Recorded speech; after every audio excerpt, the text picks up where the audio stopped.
আসসালামু আলাইকুম। সবাই কেমন আছেন? আশা করি আল্লাহর রহমতে সবাই অনেক ভালো আছেন। আজকে আপনাদের জন্য নিয়ে আসলাম আরেকটা নতুন ঈদ ব্লগ। তাই ভিডিওটা শুরু থেকে শেষ পর্যন্ত দেখবেন। আর সবাইকে জানাই ঈদ মোবারক। ঈদ মোবারক। ঈদের দিনে ভোরে ঘুম থেকে উঠে ফজরের নামাজ পড়তে মসজিদে চলে যাচ্ছি। মসজিদে চলে আসলাম। ফজরের নামাজ শেষ করে রাস্তায় হাঁটতেছিলাম। চারপাশে ঈদের সুন্দর একটা প্রশান্ত আমেজ।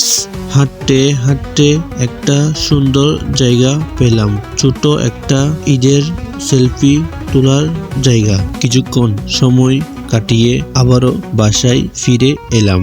এখন সুন্দর করে গোসল করে ফ্রেশ হয়ে নিব। গোসল করা শেষ।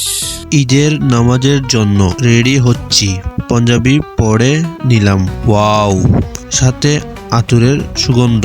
পাঞ্জাবি পরে রেডি হয়ে ঈদের দিনে সকালে মিষ্টি জাতীয় কিছু খেয়ে ঘর থেকে বের হয়ে গেলাম। হাঁটতে হাঁটতে মসজিদে চলে যাচ্ছি ঈদের নামাজ পড়ার জন্য। মসজিদে চলে আসলাম। বাইরে দেখি অনেক সুন্দর করে সাজানো হয়েছে। মসজিদে ঢুকে বসে পড়লাম। হুজুরের বয়ান শুরু হলো।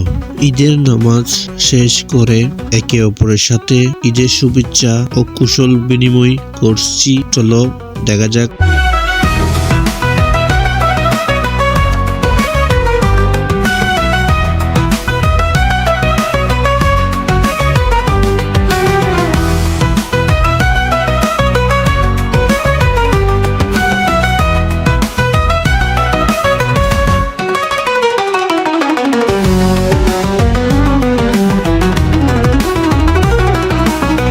নামাজ শেষ, বাড়িতে ফিরে এলাম। তারপর বন্ধুদের সাথে এলাকায় ঘোরাফিরে, ঘরে ঘরে গিয়ে সবার সাথে ঈদের আনন্দ ভাগাভাগি করে নিচ্ছি।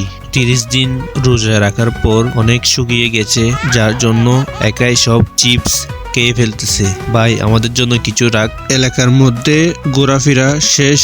এখন বাড়িতে চলে যাচ্ছি। ঘরে গিয়ে একটু রেস্ট নিব। তারপর আবারও বিকালবেলা বের হব পড়ার জন্য। আজকের জন্য এতটুকু ভিডিওটা ভালো লাগলে অবশ্যই লাইক, কমেন্ট, সাবস্ক্রাইব করে দিবেন। তো ভিডিওটা কেমন হয়েছে অবশ্যই কমেন্টে জানাবেন। তো আল্লাহ হাফেজ।